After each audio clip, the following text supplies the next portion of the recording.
Walk స్వాతంత్రమైన, బట్టల స్వాతంత్రమైన ఉన్నాయి. ఉమ్, దాని అర్థం బుద్ధులు తిట్టమని కాదు, బుద్ధులు తిడితే లోపలేస్తారు ఉమ్, కదా. అవును. అలాగే బట్టల్లో కూడా చెయ్యి, అతి చేయకు. ఉమ్, అది చేసినా కూడా అబ్సిన్ క్యారెక్టర్ ఉంది, 294 పక్కన లోపలేస్తారు. సో వీళ్ళు ఏం ప్రచారం చేస్తున్నారంటే ఉమ్, అబ్సిన్ బట్టలు వేసుకొని, అంటే బికినీ లాంటివి వేసుకొని కూడా ఉమ్, అది లీగల్ అన్నట్టుగా ప్రచారం చేస్తూ జనాల్ని ఒక కన్ఫ్యూజన్ మోడ్లోకి నెడుతున్నారు. ఈ అవాస్తవాల్ని మనం భగ్నం చేయాల్సిన అవసరం ఉంది.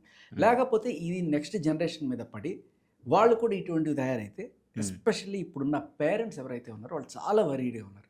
ఇప్పుడే సగం సగం మాటలు వినట్ల. ఈ సెల్ ఫోన్లు ఇవన్నీ వచ్చిన తర్వాత పిల్లలు మాట్లాడకుండా ఎక్కడ చెడిపోతారా పిల్లలు, అమ్మాయి లేదు అబ్బాయి లేదు ఎవరైనా సరే ఉమ్, ఇలా తప్పుదారి పడతారు, వీళ్ళకి మంచి వాల్యూస్ నేర్పించాలి అనుకునే పేరెంట్స్ చాలాసార్లు ఏమవుతుందంటే అన్నీ కూడా పేరెంట్స్ పిల్లలతో షేర్ చేసుకోలేరు. కొంత లిమిట్ ఉంటుంది వాళ్ళకి కూడా. వాళ్ళు ఏం కోరుకుంటారంటే ఇటువంటి ఎపిసోడ్ ఏదైనా జరిగినప్పుడు, ఇదిగో చూసావా ఆవిడకి ఇట్లా జరిగింది కాబట్టి మనమైనా సరే ఉమ్, జాగ్రత్తగా ఉండాలి, ఇట్లాంటి వాళ్ళని ఇట్లా అనుకుంటారు సమాజం అనే విషయం పిల్లలు కనుక తెలిసేట్టు పేరెంట్స్ ఇవాళ చేయకపోతే, అంటే జనరల్గా అదే చేస్తున్నారు. అందుకే ఈ ఇష్యూ ఇంత రగులుతుంది. ఆవిడ వల్ల కాదు, ఉమ్, ఆవిడ సాగదీయాలనుకోవట్ల. జనాలందరూ కోరుకుంటున్నారు ఈ డిస్కషన్ జరగాలి, పిల్లలు అందరూ చూడాలి, ఉమ్, ఆడవాళ్ళైనా మగాళ్ళైనా ఇద్దరు చూడాలి. చూసిన తర్వాత ఆ స్పెషల్ ఆడపిల్లలు, నువ్వు గమనిస్తే ఈ ఎఫ్ఐఆర్లు ఎక్కువ మంది ఆడవాళ్ళ పేర్లే ఉన్నాయి. ఉమ్, అవును.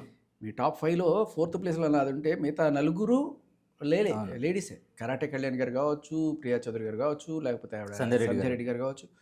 సో ఇలా వీళ్ళందరూ మహిళలే, ఉమ్, ఎగ్నెస్ట్గా వచ్చింది కూడా మహిళలే.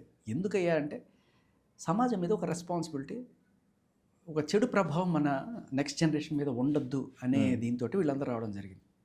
సో లేదు, ఆవిడ ఇచ్చిన కంప్లైంట్, ఉమ్, ఆ కంప్లైంట్ చూస్తే శివాజీ గారు నన్ను అనలేదు, కానీ నేను ఒక వాక్ స్వాతంత్ర హక్కు ఉన్న నేపథ్యంలో నా హక్కుని, ఫ్రీడమ్ ఆఫ్ స్పీచ్ ప్రకారం నేను చెప్పాను ఉమ్. అని చెప్పి, మరి నీకు ఫ్రీడమ్ ఆఫ్ స్పీచ్ ఉంటే వాళ్ళకుండేది ఏంటి?